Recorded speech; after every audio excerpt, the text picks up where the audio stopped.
Bem-vindos a todos, bem-vindas. Eu sou o Vicente Chiara, como foi colocado, sou diretor jurídico aqui da Febraban.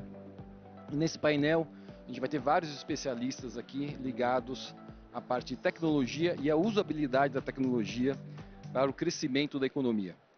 A gente vai abordar como a regulação pode ajudar nesse crescimento, como ela pode facilitar e, mais do que isso, como ela, na minha perspectiva, ela é necessária para que a gente tenha um uso dela de maneira apropriada e para aquilo que deseja o nosso país como um todo. Então, para isso, eu gostaria de chamar aqui os especialistas no assunto, a doutora Patrícia Peck, CEO e sócia fundadora do Peck Advogados, o Dries Tensamani, Head of Digital American do Citibank Brasil, Reinaldo Rabelo, CEO do mercado Bitcoin, e Tânia Consentino, presidente da Microsoft Brasil. Bem-vindos. Por favor.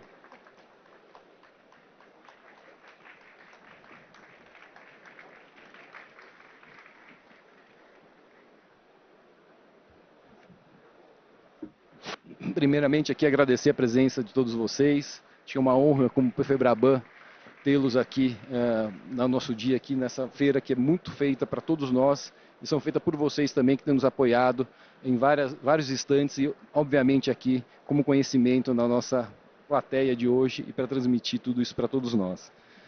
Como eu disse, né, o painel aqui está relacionado à regulação dos ativos digitais, da tecnologia, para o crescimento da economia tecnologizada, e o objetivo aqui é ouvi-los exatamente como isso pode facilitar ou não, eventualmente até, se não for feito de maneira apropriada, atrapalhar o desenvolvimento do país nessa matéria. Então, eu gostaria de primeiro fazer uma pergunta mais aberta a todos vocês, iniciando por você, Patrícia, aqui, se puder, se me permite, como realmente entende exatamente essa questão de uma eventual regulação de tudo que está sendo posto, mais ligado ao crescimento social e econômico do nosso país. Por favor, a palavra é sua. Bem, obrigada, Vicente, pelo convite. Uma satisfação estar aqui nesse painel, dividindo com todos os demais painelistas. Acho que, primeiramente, acho que há uma tendência natural, né, até como advogada na área, a gente sempre querer uma regulação no sentido de trazer uma segurança jurídica quando a gente está lidando com inovação e pensando que a gente tem que trazer ali uma confiança para que o mercado todo possa agir sem que haja medo depois de um repúdio ou até de efeitos colaterais, de cada player agir de uma maneira distinta que prejudica o crescimento igualitário de todo o mercado. Mas eu sempre digo que é regulação com moderação. Para que a gente também não traga uma carga pesada, excessiva, ou que só tenha uma fotografia com o olhar do Brasil, porque a economia digital, ela já opera transfronteiriça naturalmente.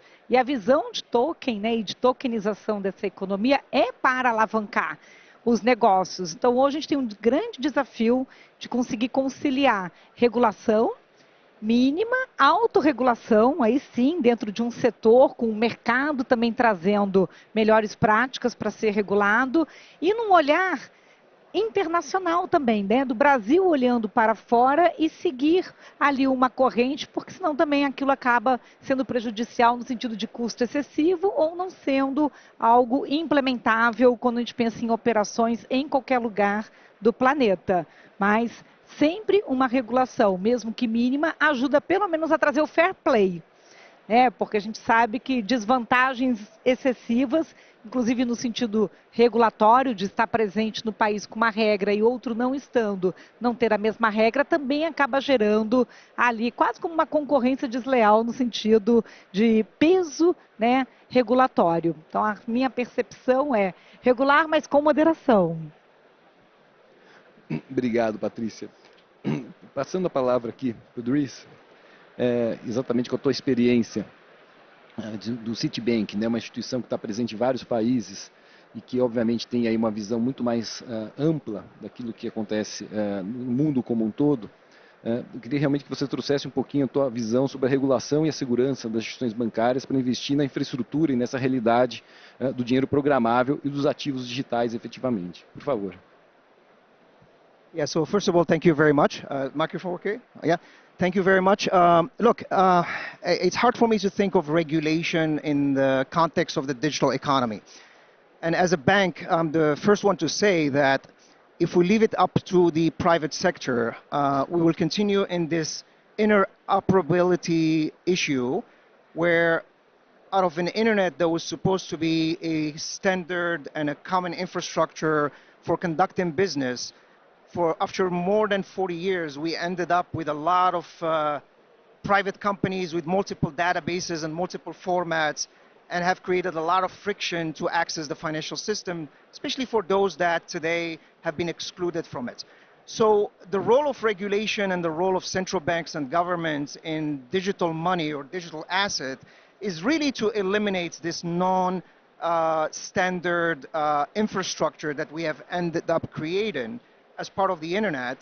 And I think we now have realized that unless central banks and governments step in and create an interoperable and a standard way of a regulated form of money and a regulated form of participating in the financial system, we will continue in a very fast-growing digital economy, excluding almost half of the world population. Half of the world population that's today is completely invisible and has no access to everything we enjoy in our modern life. So again, I'm a bank and I'm a private institution, and yet I do say that it's not up to us to drive this standardization in a regulated form of money and a standard way of accessing simple accounts that allow people to receive money and to disperse money. So when you look around the world, we see that this has major impact and major benefits.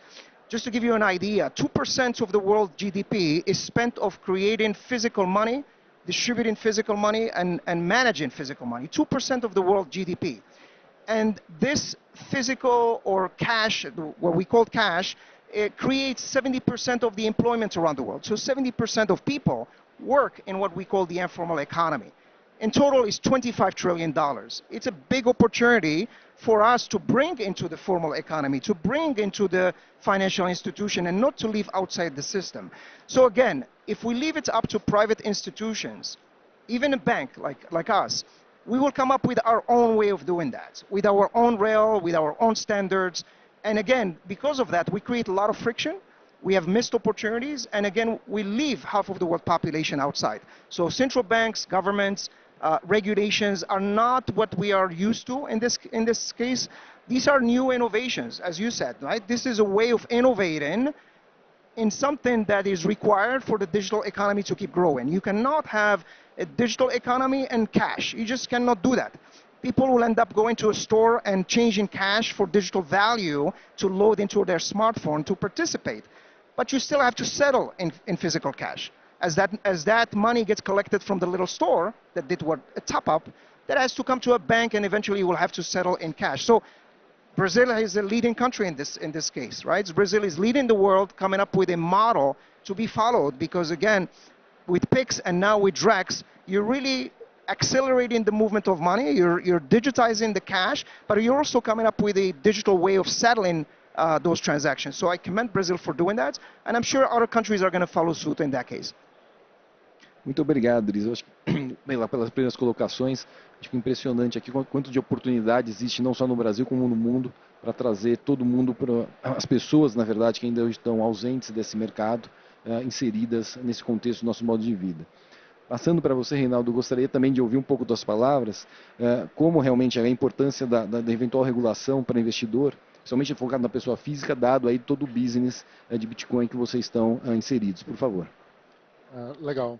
É bom que a gente reúne aqui bancos, né, e empresas criptonativas, né? O MB nasceu em 2013, né? Então a gente pode falar muito bem da experiência de não regulação total, né, e agora da experiência de chegar para um ambiente minimamente regulado, né? E reforçando as palavras da Patrícia, né, a gente também espera, né, e trabalha para que haja, não sei se uma regulação necessariamente mínima, né, mas uma regulação boa, uma regulação adequada que tenha como princípio e propósito, né, estimular o mercado, né? A gente não só em cripto, né, mas a economia como um todo está cada vez mais inserida num ambiente de competição global, né? Se a gente não gerar um ambiente, né, que favoreça o desenvolvimento de negócios no Brasil, a gente vai perder competitividade, né? Então as principais empresas do mercado financeiro, de indústria, de comércio, de serviços, elas não vão estar no Brasil, né? Isso pode ser muito ruim,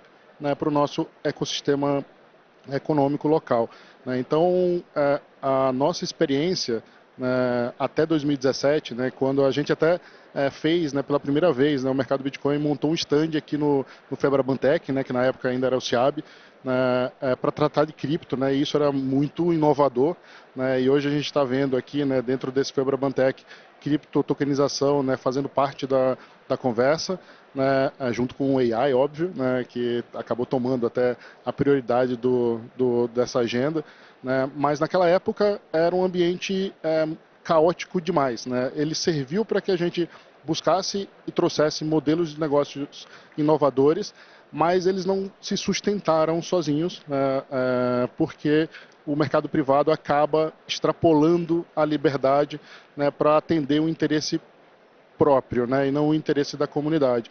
Então, a gente acabou defendendo, né, a tramitação do projeto de lei, né, e hoje trabalha junto com o CVM, Banco Central, para que os parâmetros sejam colocados, né, e a gente tenha um ambiente em que a competição seja organizada, em que a gente possa, estando aqui, né, competir com os mesmos direitos, né, que as outras empresas lá fora acabam tendo, né, ao colocar seus negócios aqui, e que também haja estímulo para a gente inovar, né, e a gente percebe isso muito claramente na ambição de Banco Central e CVM, né, Banco Central principalmente, em tocar um projeto como o Drex, né, que é levar, de certa forma, cripto, blockchain, tokenização para o mercado financeiro oficial, né. Então, a gente vê com ótimos olhos a regulação para dar escala para esse mercado.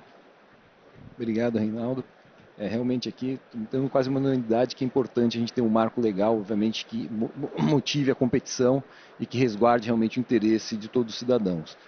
Como você tocou, Reinaldo, tem a questão do Drex e toda a tecnologia que está por trás dele e toda essa inovação que é importantíssima, que está mudando o mundo. E nada melhor aqui do que passar a palavra para a Tânia, que realmente é uma expert no tema, para realmente falar para nós aqui um pouquinho dessa tecnologia dentro da regulação como um todo, por favor. Bom, boa tarde a todos e todas, um prazer enorme estar aqui, falando de um tema tão importante.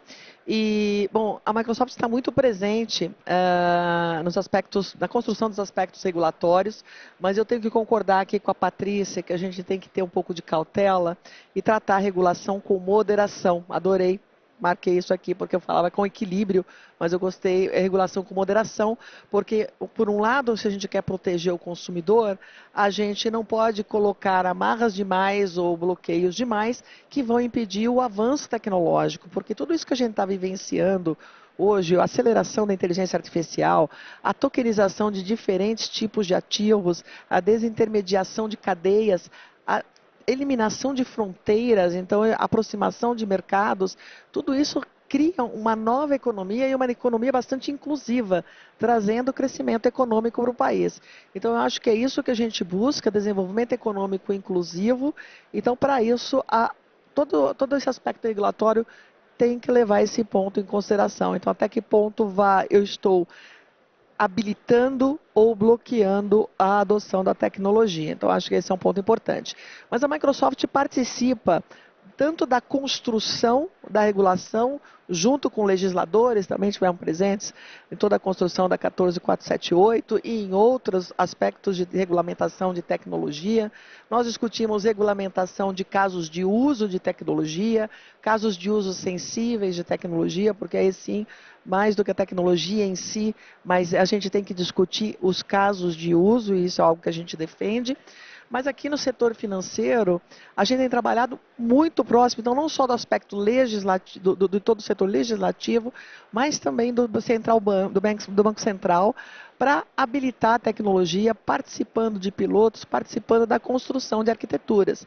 Então, por um lado, a gente trabalha com o setor legislativo e aí até aplica o uso de tecnologia e IA generativo contribuindo na construção de leis, porque você pode sumarizar documentos, legislações, fica mais fácil entender tudo o que está acontecendo no mundo, sumarizar, compactar e ter um ponto de referência.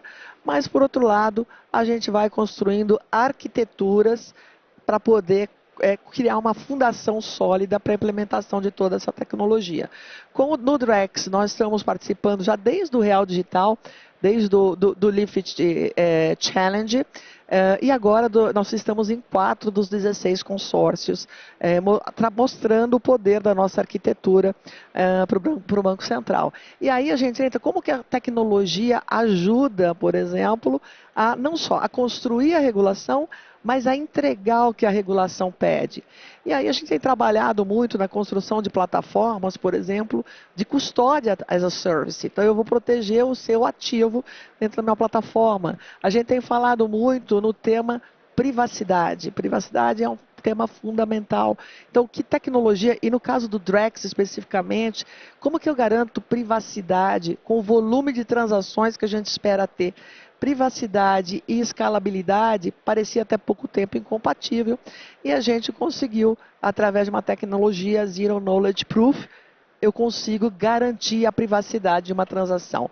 Então, chega lá um flag dizendo que aquela transação é legítima sem eu compartilhar todo um histórico de transação que no mundo cripto muitas vezes você consegue ter todo esse histórico.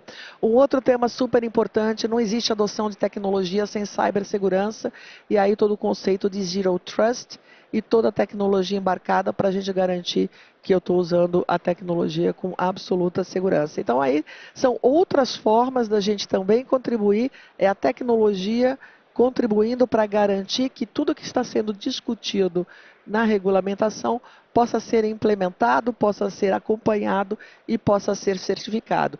E aí sim a gente acredita no poder transformacional do Drex, que é uma aproximação, uma eliminação de intermediários, é uma abertura de novos mercados e realmente pode fazer uma inclusão digital e do sistema financeiro para toda a população brasileira, trazendo aqui muito crescimento econômico. Então, estamos aqui como parceiros dos órgãos legislativos, estamos parceiros da CVM, somos parceiros do Banco Central já de longa data e felizes com os nossos resultados nos nossos pilotos no Drex, e parceiros das instituições financeiras que estão incorporando a nossa tecnologia no seu dia a dia. Muito obrigado, Tânia. A gente vê aqui que realmente enfim, está presente no nosso dia a dia e realmente vai ter uma mudança aqui de visão. Mas eu queria pegar o gancho e passar aqui a bola para a Patrícia novamente. Certamente aqui com toda a desmaterialização, a tokenização e as transações sendo feitas de maneira muito mais rápida, inclusive em ambientes que hoje não são conhecidos ou usuais para todos, a gente vai precisar ter alguns resguardos do ponto de vista regulatório e algumas preocupações que devam ter que ser endereçadas. Se puder falar um pouquinho para a gente o que seria, na verdade, esses principais pontos que deveriam estar sendo endereçados numa regulação para resguardar efetivamente o direito dos consumidores, aí de quem está na ponta do lado de cá, por favor. Bem, Vicente, acredito, e aí complementando a própria fala colocada pela Tânia, né, já há algum tempo Laura Schleswig já dizia que a gente ia programar as leis nos códigos, e eu acredito que é nesse momento que nós estamos chegando. Se a gente pensar o token como um bem, como um ativo, né, e aí ativos digitais, desde conseguir ter um aumento, um padrão de controle de origem e de circulação, tem essa questão fundamental hoje de você poder executar direitos relacionados àquele token, né? Então, isso tem que ser uma garantia que o consumidor sinta que na porta de qualquer um que ele bater, esses direitos estão garantidos. Eu queria só fazer uma ponte com todos que estão aqui, mas a gente vem acompanhando todo um trabalho que discute herança digital, inclusive com a própria reforma do Código Civil brasileiro e todos esses temas, né, de nova economia. E se você pensar hoje, um inventariante, né, que precisa realizar, entender, enxergar, rastrear e possibilitar, por exemplo, a buscar, né, esses bens digitais, isso precisa estar padronizado, senão isso não é alcançado. Mas, de novo, a gente tem um olhar também relacionado a combate à fraude, a combate à lavagem de dinheiro, quer dizer, tudo que também pode acabar trazendo risco para dentro do ecossistema, né? Então, de um lado, e aí eu vou reforçar, né, a regulamentação, e o Drex foi muito bem desenhado para poder trazer esse nível de confiança, que não pode ser só aquele consumidor early adopter de tecnologia, que é o primeiro que já saiu tendo ou comprando um token ou tendo uma wallet de cripto. A gente quer que isso se torne uma referência popularizada, ou seja, como a gente alcança a população comum. Um cidadão que hoje precisa que esteja explicado de forma clara. E com toda certeza a gente vai acabar unindo a força da própria inteligência artificial para conseguir fazer valer na rede essas regras e esses direitos. Mas eu queria só fechar a minha fala, né, sem estender tanto.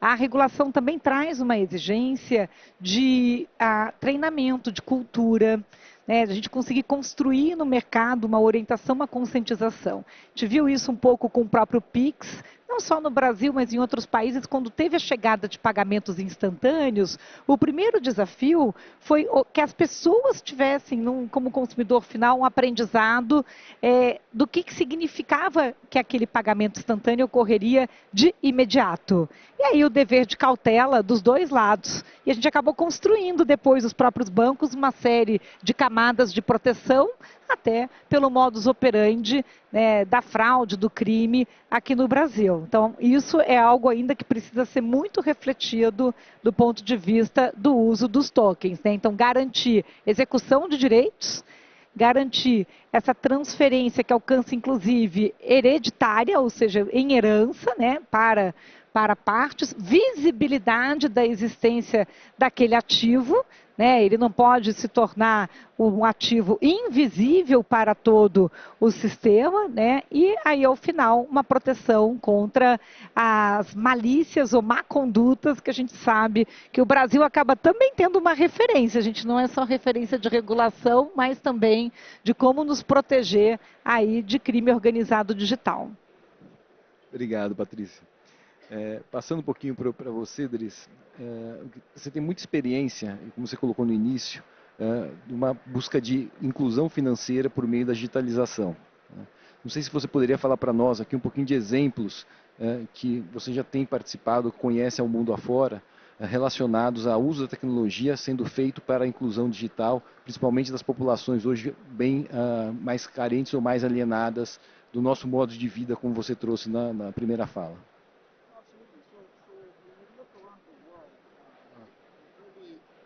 Oh, sorry.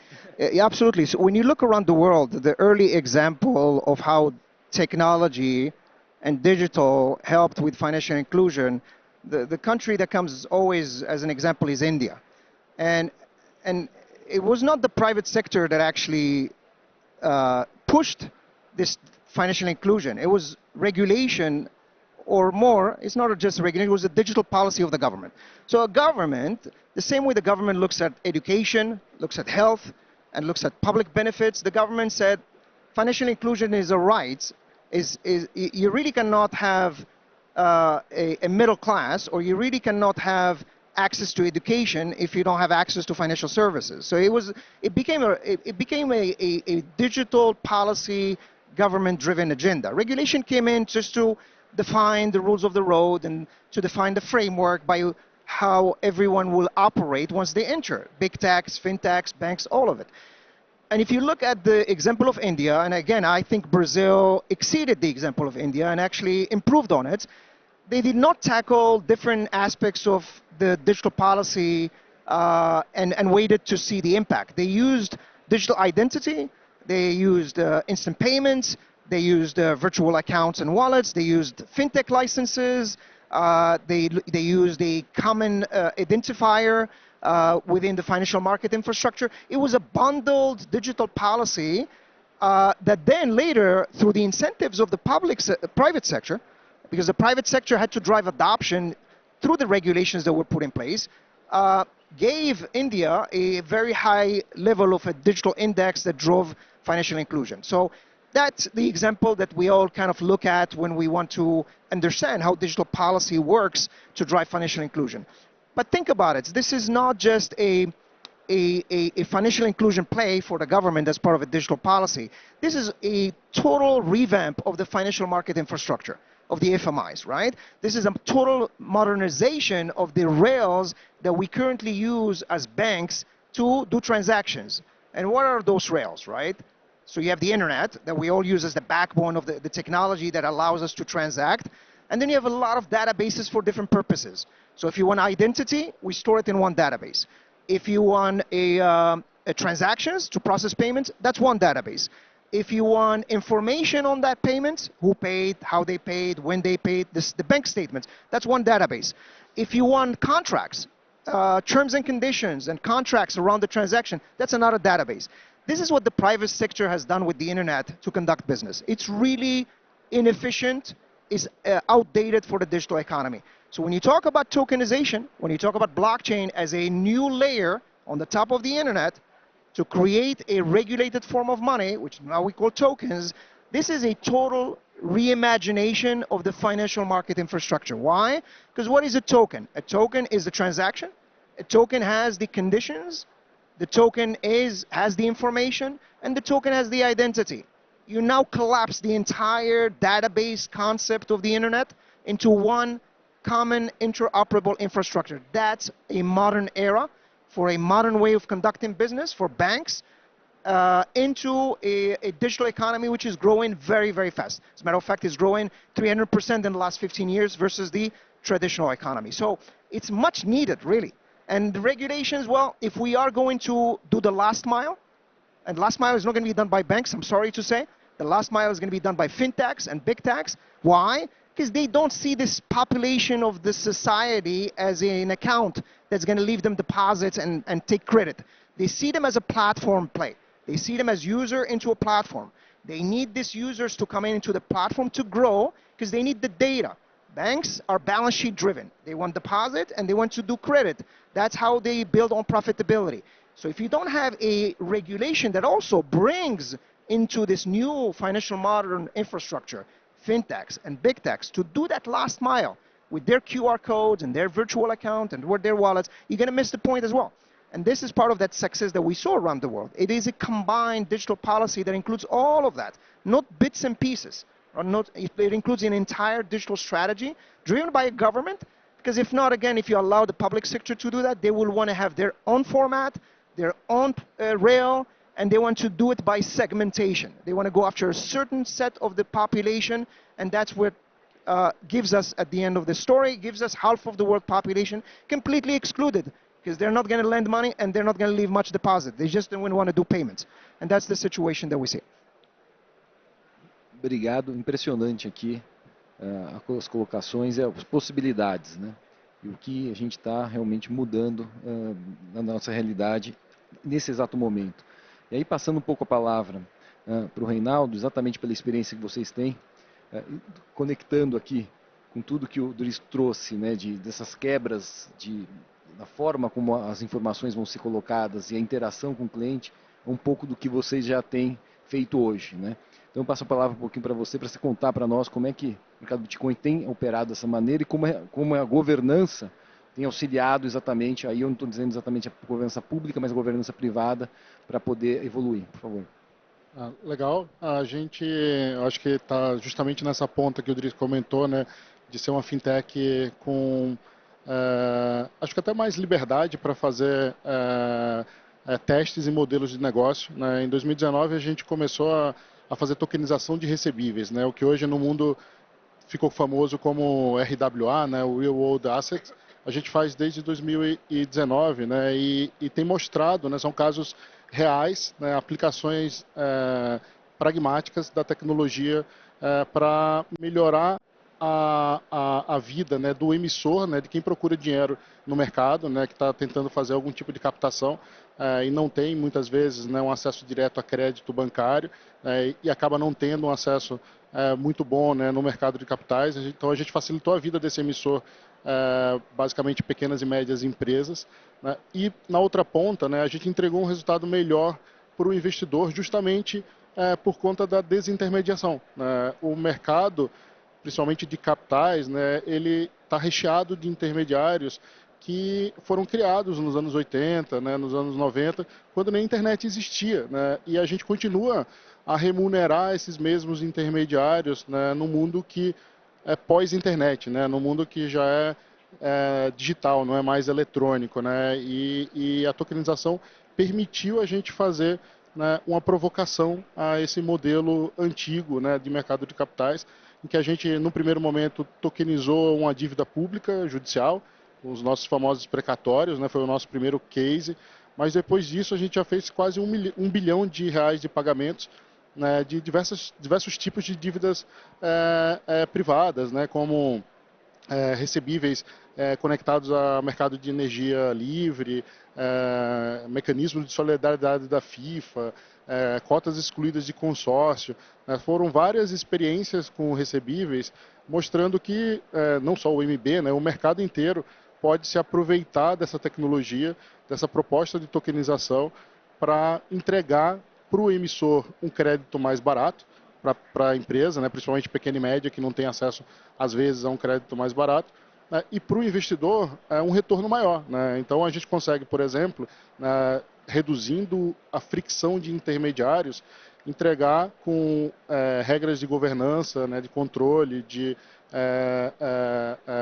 segurança contratual, né, um retorno que não é encontrado no mercado tradicional, né, porque a gente tirou custos de intermediários, simples assim, né, através do uso dessa tecnologia.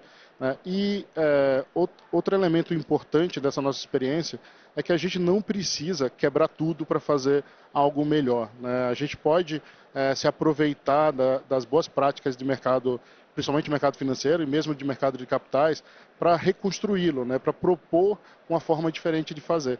O MB, por exemplo, é uma instituição de pagamento autorizada pelo Banco Central, a gente é uma plataforma de investimentos autorizada pela CVM, a gente é auditada pela Ernst Young, né, desde 2017 a gente é auditado, né, então a gente nunca precisou quebrar tudo.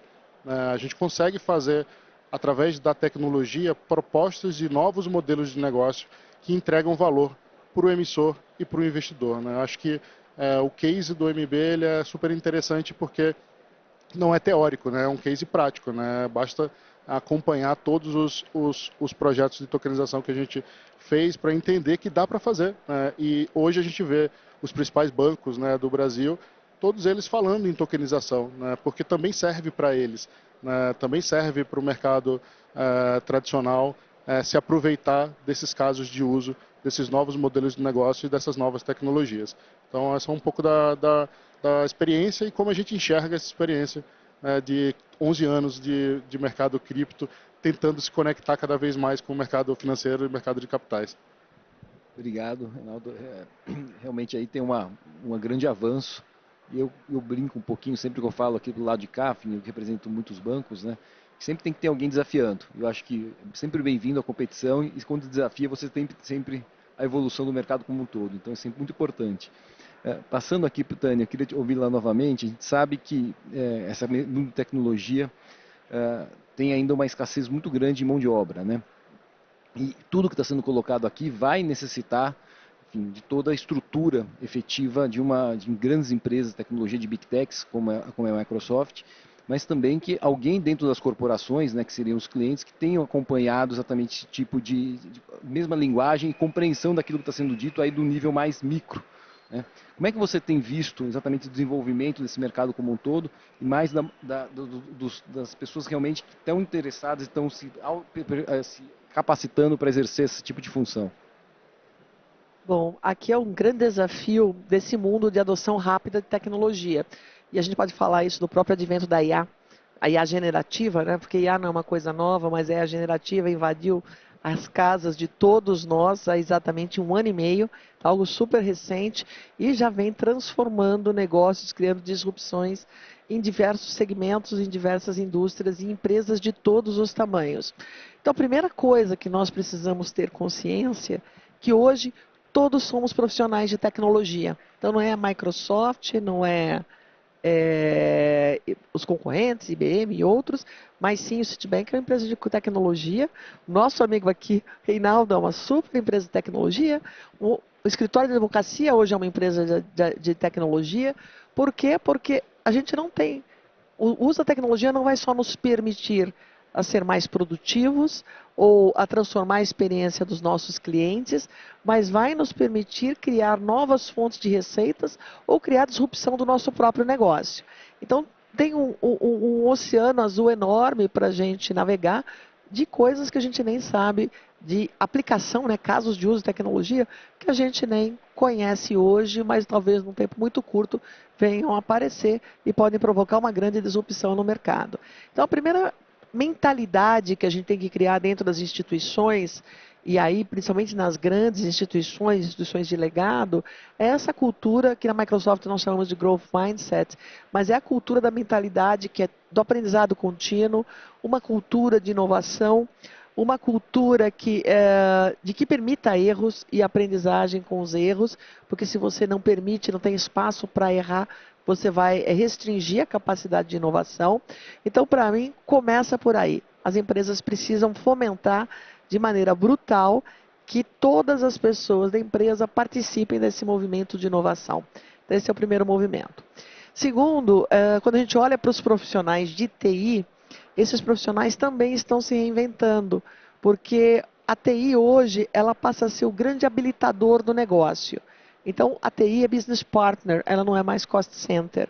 E ele tem que se posicionar de tal forma, entendendo os desafios de negócio, vendo o direcionamento para onde está indo o mercado e começar a habilitar a sua equipe a ter essas discussões de negócio, para sentar do lado da mesa do CEO, do CFO, do Chief Revenue Officer e ajudar essas pessoas na sua transformação. Então, de novo, usando a TI como um habilitador, né?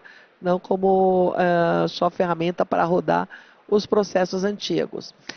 Quando a gente fala em produtividade, e aqui tem uma forma enorme de contribuir com a adoção de tecnologia, e aí os copilots entram com tudo, principalmente no mundo dos devs, porque se toda empresa é uma empresa de tecnologia, ela vai ser baseada na adoção de tecnologia, na criação de apps, na criação de softwares, e aí a gente vai precisar de mais devs. Nós já temos um déficit de quase 500 mil de desenvolvedores aqui no Brasil. Eu não vou nem falar déficit de profissionais de cibersegurança, que aí é gigantesco.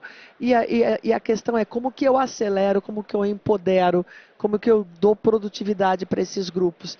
E aí entra o Copilot e as instituições financeiras abraçaram esse produto de uma forma feroz aqui no Brasil e estão usando muito bem. A gente tem vários exemplos de casos de uso, referências globais, de como estão usando o GitHub Copilot para trazer produtividade para os seus desenvolvedores, mas também para poder ajudar numa transição tecnológica, porque nós estamos hoje com várias tecnologias no mercado, e a tecnologia do legado, por exemplo, do mainframe, quem programa em COBOL já está se aposentando. E muitas vezes eu tenho softwares antigos, legados, não documentados. Então, como eu modernizo uma aplicação que eu não tenho a documentação? E aí entra um Copilot para ajudar você na documentação, ou na tradução de um COBOL para Python, ou na construção de software em diferentes linguagens. Então, aí é o copiloto ajudando o desenvolvedor, mas o copiloto também ajuda o setor jurídico a otimizar os seus processos e avaliar melhor os seus processos, ajuda a área de recursos humanos com toda a analytics de people, ajuda o pessoal de marketing e de vendas em Know Your Customer, e aí a gente pensa numa instituição financeira que tem por objetivo fidelizar o cliente e aumentar o portfólio. E o que a gente vê no dia a dia, eu tenho um produto de uma instituição financeira aqui, tenho outro produto lá, minha folha de pagamento está num outro. Como que eu, como instituição financeira, pego aquele cliente e maximizo o meu portfólio com ele? Então, a gente tem muitas ferramentas que trabalham com a massa. Então, com esse público, vocês oferecem esse produto. E a tecnologia hoje nos permite hiperpersonalizar, por isso que eu falo que a tecnologia ela entra no negócio, então ela me permite hiperpersonalizar, e aí uma instituição financeira A, uma fintech B, ela chega para a Tânia e oferece algo não só para a Tânia com aquele perfil, com aquela persona, mas no momento atual da Tânia. Então é aqui que começa a disrupção de negócios. E para isso a gente precisa dessa mentalidade de crescimento, aprendizagem contínua e adoção da inovação. Por fim, quando a gente fala em capacitação, e aí a gente tem muitos estudos que mostram que a adoção da inteligência artificial vai eliminar milhões ou centenas de milhões de postos de trabalho no mundo, isso é verdade, mas cria outros milhões de postos de trabalho. Então, nosso papel aqui como instituições privadas e públicas, né, não é só governo, como nós nos unimos para fazer uma capacitação e recapacitação em escala da força de trabalho para que ninguém seja deixado para trás com a adoção da tecnologia. E uma recomendação, já que eu estou falando de capacitação, considerando que somos todas empresas de tecnologia, vamos trabalhar com dados e para usar em analytics, para usar nos contratos inteligentes, para usar na transformação de serviços. Nós vamos estar com dispositivos móveis para garantir a nossa flexibilidade. Nós temos 2 assuntos aqui extremamente importantes que podem impactar em perdas financeiras da nossa organização e até em perdas reputacionais, que são esses temas são privacidade de dados e cibersegurança. Então, nós também precisamos que cada colaborador da nossa organização, de qualquer instituição, aumente sua proficiência no tema de proteção de identidade, na proteção da privacidade. Nós temos a LGPD no Brasil e também aspectos básicos de cibersegurança. A porta de entrada de um ataque é o humano ainda, é o phishing. Então, nós temos que treinar continuamente os nossos colaboradores para que eles coloquem algumas barreiras básicas que são extremamente poderosas para evitar que o hacker invada as nossas organizações. Então, growth mindset, habilitar a inovação em todos os lugares da organização, entender que a TI é business partner, então a TI tem que conhecer do negócio, mas o negócio tem que conhecer o básico da tecnologia, então ter esse cross-fertilization, e todo mundo tem que, dentro de uma organização, precisa ter um mínimo de proficiência em privacidade de dados, dados sensíveis, o que são, e bancos, instituições financeiras trabalham predominantemente com dados sensíveis, privacidade de dados, dados sensíveis e cibersegurança. Muito obrigado. Pegando o gancho aqui dessa questão da cibersegurança e dos dados sensíveis, a gente sabe que recentemente a gente teve, recentemente já há um pouco tempo, toda a parte de proteção de dados, tivemos uma regulação dos ativos digitais, estamos agora discutindo no Congresso toda a regulação da inteligência artificial. Como é que você vê, Patrícia, aqui eu queria passar para você, a parte de posicionamento do Brasil versus o mundo nessas questões de regulação efetivamente? A gente estaria mais avançado, adequado? Nós estamos para trás? Como é que você vê nosso contexto regulatório versus a competitividade? Obrigada, Vicente. Primeiro, deixando bem contextualizado, a gente tem sempre um desafio quando a gente regula sobre inovação, que é a obsolescência legislativa, ou seja, o tempo e a velocidade de mudança da tecnologia sempre vai ser muito maior do que a nossa capacidade de estabelecer as regras. Dito isso, e é lógico, quando você tem próximo ali do regulador, quer dizer, o policy maker, o próprio mercado, mas com olhar nesse usuário final, você consegue trazer uma regulação mais adaptada ao contexto daquela tecnologia, sabendo que ela tem que ser uma regulação também autorregulada, ou seja, com prazo para expirar ou prazo para ser renovada. Costumo dizer que toda lei tinha que ter uma data no final, na última linha, a ser revista no máximo em 2 anos, no máximo em 5 anos, para que a gente não a esqueça e depois ela vira contra o próprio mercado. Então ela nasce para trazer um arcabouço de segurança, estabelecer padrões. Acho que foi muito bem colocado pelo Reinaldo, quando você traz o exemplo de tokenização de dívidas, de recebíveis e tudo isso, e eu volto naquela questão em que a gente está vivendo uma sociedade hoje também com alguns dilemas a respeito do esforço de atender padrões de ESG, de sustentabilidade, de diversidade, e quando você fala em infraestrutura, tudo isso depende de matriz energética. Então, quando você conversa com o consumidor final, o popular, ele vai dizer assim, mas se faltar a luz, se temos um apagão energético, se sair do ar a internet, temos um apagão digital, como eu continuo garantindo acesso a todos esses bens e ativos que chegaram nessa camada?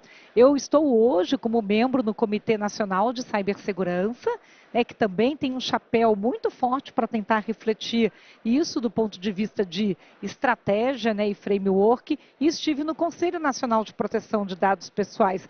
Mas dá para perceber que mesmo a legislação tão bem escrita e feita, mesmo com toda a referência da diretriz europeia, hoje a gente já percebe elementos que deviam ser atualizados, deviam ter melhorias e que são trazidos ali hoje para a ANPD como um regulador, mas que ainda carece, talvez, do mesmo problema que a Tânia comentou, de uma mão de obra especializada, daquele profissional que está atualizado com tudo isso para contribuir na regulação.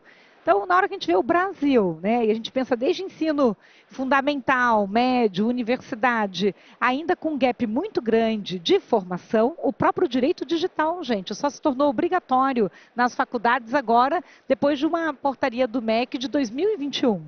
E mesmo assim ainda não está sendo ensinado da forma como deveria, porque qualquer cidadão que entra hoje numa faculdade de direito, qualquer advogado, vai lidar com prova eletrônica, vai lidar com testemunha máquina e conflitos de jurisdição. Porque a internet, ela nasce, ela é internacional por natureza. Então, aonde eu resolvo essa questão? Como que todos os entes da rede colaboram para que a gente possa solucionar quando há algum atrito ou algum conflito? Então, o Brasil, eu entendo que tem trazido modelos, o próprio marco legal, né, como comentamos aí, que está sendo discutido agora da IA, e se a gente for voltar para o próprio DREX, né, aqui do Brasil, porque somos uma economia não só populosa, em termos de país, de economia também em crescimento, mas com muita diversidade. O Brasil tem todos os tons de pele, todos os tipos de rosto. Às vezes, construir uma tecnologia num determinado país, dependendo de como ela foi treinada ainda no ambiente de teste, ela não vai dar certo aqui no Brasil se ela não tiver passado pelo nosso terroir, né, de pessoas, de gente e de dados, que eu acredito que é isso que vai fortalecer e trazer para o Brasil, inclusive, um protagonismo. A gente tem que tomar proveito de hoje termos, em termos de população, talvez uma das maiores diversidades de miscigenação, de capacidade de ter qualquer tipo de rosto do planeta, para que a gente dê esse exemplo regulatório que sirva em qualquer lugar do mundo, né? Não importa se a solução é de reconhecimento facial, se a gente está querendo evitar viés e discriminação algorítmica em IAs, ou mesmo garantir para uma pessoa que mesmo temporariamente, se acontecer uma instabilidade, não se torna perdido ou invisível o que está tokenizado. Só o último dado, tem mais de 2 bilhões de reais hoje em criptos, em tokens, que não foram resgatados. E não se sabe se isso, até com período de pandemia e pós-pandêmico, é algo que deveria estar padronizado do que eu faço com esses ativos por aí que podiam ser usados para causas sociais e para outras coisas, se pudessem ser resgatados. Obrigado, Patrícia. Passando por Dries, eu queria passar a tua visão, atuando no Banco Internacional. Você já colocou um pouquinho disso, da visão na Índia, a visão no Brasil, mas obviamente tem uma experiência aí bem ampla, né? Como é que você vê o ambiente regulatório hoje no Brasil versus os demais países? E quanto que o Brasil em si estaria na vanguarda ou não dessa questão regulatória, exatamente para fomentar toda essa melhoria de condição que já foi dita aqui? Yeah, it's very interesting. There's this tendency, or there's this mindset, especially from the private sector, that regulations are not good.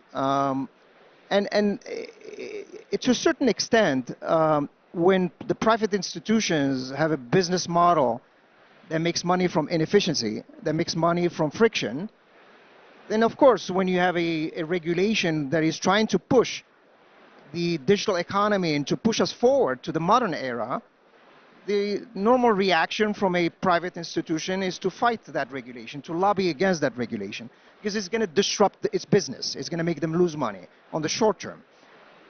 But what we are talking about is really a shift in us trying to think about the opportunities that lie ahead in the medium to long term, and really do it with numbers. And in Citi we did that. And as a matter of fact, we just published a report for Latin America. It's called the Latin America Digital Index, that shows how the countries rank in their digital maturity for a modernization of the financial market infrastructure that includes tokenization. That includes things like open banking, instant payments, so forth, so on. All these regulations, modernization, I mean, we keep talking about them as regulations. It's really a modernization of the infrastructure that requires a framework of how to operate in this new infrastructure. You cannot just build an infrastructure and leave it without rules and a playbook for those that are going to operate in it, right? And in this report that Citi published, One, of course, Brazil came as number one, and you all have access to it. You can go to the internet, look for the Citi Latin America Digital Money Index, and you're going to see, as a matter of fact, our partners for Mercado Bitcoin published something about it. So look at it, because Brazil is number one, and it tells you why. It tells you why. But what's important in this report, we show that a 10% digital adoption of this new form of money, tokenization, just 10%. And we did the numbers at a macro level globally. So I said in my early comments in this speech that the informal economy globally is $25 trillion. So that's the number, right? So $25 trillion. Depends of the cycle, the global GDP is about 87 trillion, right? So 25 trillion is just, the informal economy it employs 70% of people, and it's just cash. It's just cash. If you take 10% adoption of digital money, tokenization, starting with instant payment PIX as an example, which is kind of an entry point, 10% of adoption brings $1 trillion from the 25, 1 trillion. What does that 1 trillion do? 1 trillion comes to banks. It gives banks $100 billion of deposits that did not exist in their accounts, traditional banks. And it also gives them $90 billion worth of loans that they can now extend as microfinance loans, as loans to small, medium businesses. So why does the private sector fight modernization in many ways? Why? Because in the short term, if you have instant payment, for example, it kills your credit card business, right? It's just, listen, I'm not here to kind of sugarcoat my speech. It's just reality. If you can debit an account to make a transaction, you don't need to use a credit card. So of course, you're not gonna like the concept. When you do tokenization, well, now you have interoperability. It eliminates banks having their own wallets, right? It's basically one standard form of wallet with one standard form of virtual account using one standard form of messaging. So if you don't reinvent yourself, you're gonna see this as a disruption of your business. But it wasn't long ago, I don't know about all of you, it used to take me $30 to call international for 1 minute. You remember that era? We used to put coins in a public phone or buy phone cards. It used to cost $20 to make 1 minute phone call internationally. Guess who fought those voice over IP? Who fought voice over IP? It was the telcos. The telecommunication companies did not like voice over IP because it disrupted their revenues. But they eventually jumped on the voice over IP, and now they reinvented their business model, and they're fine with voice over IP. Because now we use WhatsApp and we make international phone calls with video. Not even a call, we make it with video. So these disruptions in the short term, they affect the business models. They disrupt business models and eventually creates, to your point, new economies, new revenue flows. Where was the creator economy before the internet? Did we have creators of content that are making millions of dollars in salaries today? No. TikTok, Instagram, YouTube, you can make a lot of money just by posting content. Where was all of that? Where were all those payments? We didn't make them to creators, right? Were we consuming articles at 50 cents, 10 cents? No, we used to buy newspapers. We didn't buy songs, we bought CDs. What happened to the music industry? So industries get disrupted when there is modernization. Sooner or later, we end up modernizing, we end up pushing these new business models. But in the digital money index that we've done for Citi, across Latin America, Brazil came number one for a reason. I think Brazil, again, is not going to be just a country that's going to look at other countries for examples. It's going to become the country that others come to look of how you're doing things. Because you have done it in a digital policy way. You have a very structured digital policy, and you're implementing piece by piece by piece, which should land you in a modern digital financial market infrastructure with a new form of tokenized regulated money. Also, if you're going to accept other forms of digital assets, you're going to have regulations against them, and regulations are good, right? Because they only become important when you have a problem. No one likes regulations, but as soon as you have a problem, you go knock on a court's house, and you want a judge now to help you. But no one likes them until it becomes your problem, until you have a problem, then you want the regulations to exist, regardless of the industry. So again, Brazil eventually going to land there and watch how new revenue streams are going to be created, new business models, how the economy gets to flourish organically. Because you have fiscal policy, you have monetary policy, but now you're going to have a digital policy which also drives economic growth. So it's going to no longer be the traditional tools of the central bank to stimulate the economy, you're going to have new ways to do that organically through this digital economy. Obrigado, Doris. Muito claro aqui a colocação. Passando rapidamente já para você, Reinaldo. Queria, como uma empresa que desafiou aqui os grandes players, como é que você vê exatamente os próximos passos, né? Dado que, enfim, eventualmente virá uma regulação e aí vocês, obviamente, vão estar já no contexto de um player colocado no mercado. Bom, acho que a nossa missão é mais desafiar modelos de negócio, né, do que necessariamente desafiar players existentes. Né? Óbvio que os outros players geram um ambiente competitivo, né, mas muitas vezes esse ambiente competitivo ele surge em prol do crescimento do ecossistema. A gente está observando com bastante entusiasmo, né, por exemplo, a entrada dos principais bancos no mundo cripto, né, com ofertas inclusive de ativos nativos, né, como Bitcoin, Ether e afins. Isso gera um awareness positivo para o mercado e isso é surpreendente, né, como melhora a própria performance do MB. Né? Então, esse ambiente ele fica mais rico, fica maior, né, fica mais complexo e fica mais cheio de oportunidades. Né? Então, esse é um ponto importante de destacar. Né? Em relação ao próximo passo, né, de regulação, né, que a gente espera a regulamentação da lei cripto, né, pelo Banco Central, né, que já anunciou que no começo do ano que vem deve sair essa licença, né, para os prestadores de serviço, né, nesse mundo de criptoativos.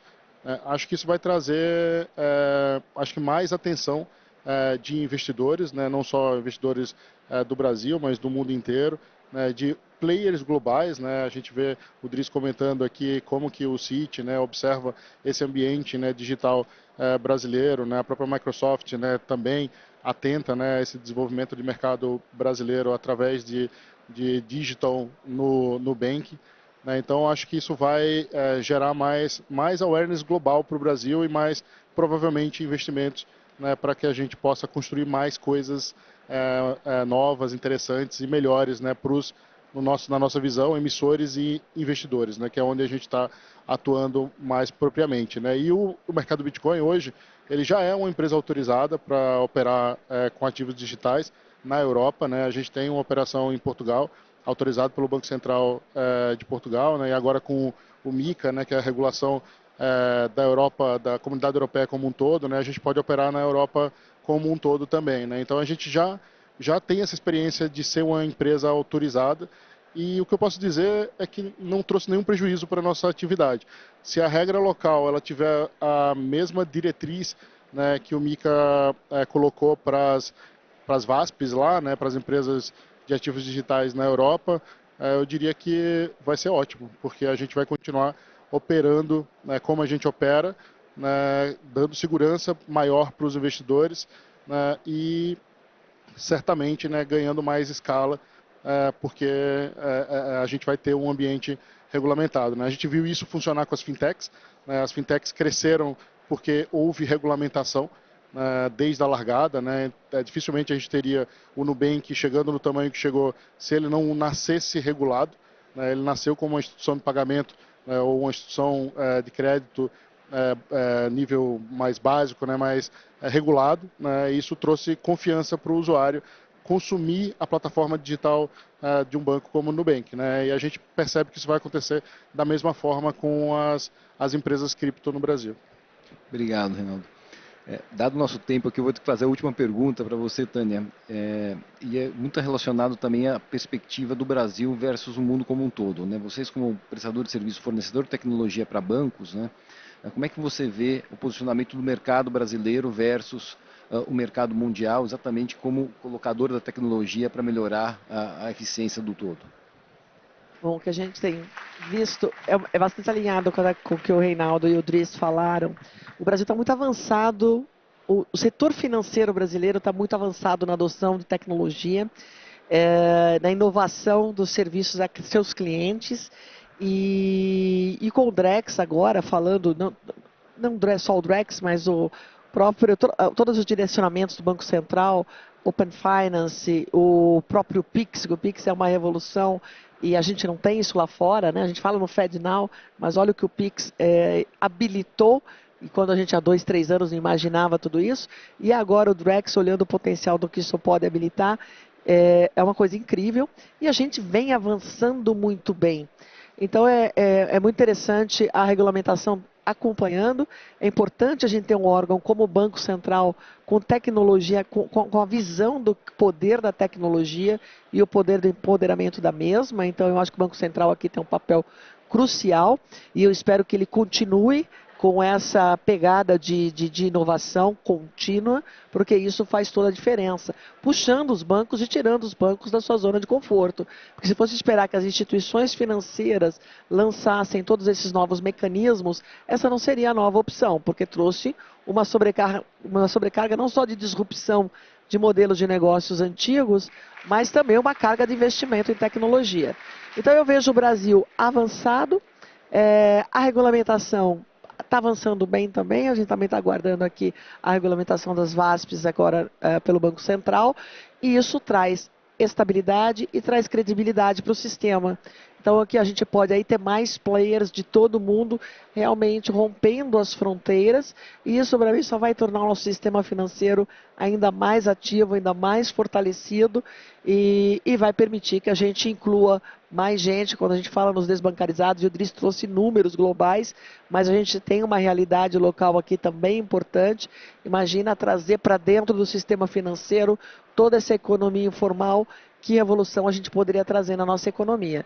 Então eu tenho orgulho de ver onde o Brasil já chegou, fico feliz de ver o Banco Central puxando essa agenda de adoção tecnológica e puxando a regulação no sentido correto, espero que continue assim, e fico feliz da tecnologia estar ao nível das necessidades do mercado e a gente poder apoiar as instituições nessa jornada. Obrigado, Tânia. Em virtude do tempo aqui, infelizmente escasso, acho que a gente teve uma aula aqui com vocês. Muito obrigado aqui pela toda a lição que foi dada. Agradecer aqui em nome da Febraban a disponibilidade de vocês para virem aqui realmente contribuir o conhecimento. E mais uma vez aqui, agradecer e dar por encerrado o painel. Muito obrigado. Obrigada. Obrigado.